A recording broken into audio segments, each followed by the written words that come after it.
ఇట్లా లెక్కలేస్తే 30 నెలల దాదాపుగా 1,75,000 కోట్ల రూపాయలు ఈ ప్రభుత్వం రైతాంగం కోసం ఖర్చు పెట్టింది.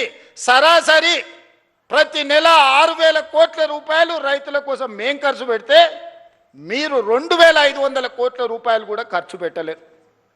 మరి వ్యవసాయానికి మేం పండుగ చేసినామా, మీరు చేసిర్రా?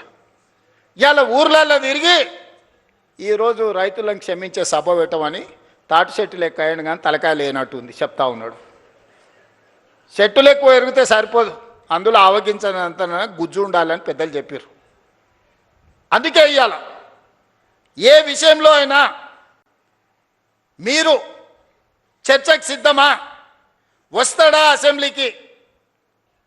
రైతుల గురించే ప్రత్యేకంగా అసెంబ్లీ సమావేశాలు ఏర్పాటు చేద్దాం. 10 సంవత్సరాలు మీరు చేసింది ఏంది రైతుల కోసం, 10 సంవత్సరాలు మేము చేసింది ఏందో ఈరోజు ఆలోచన చేద్దాం.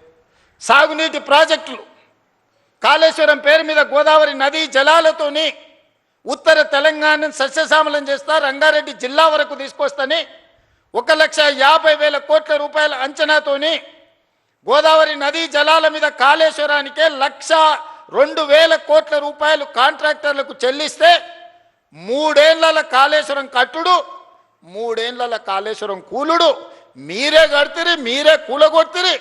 1,00,000 కోట్ల రూపాయలు గోదావరిలో కలిసిపోయి కాళేశ్వరం కాస్త కూలేశ్వరమైంది.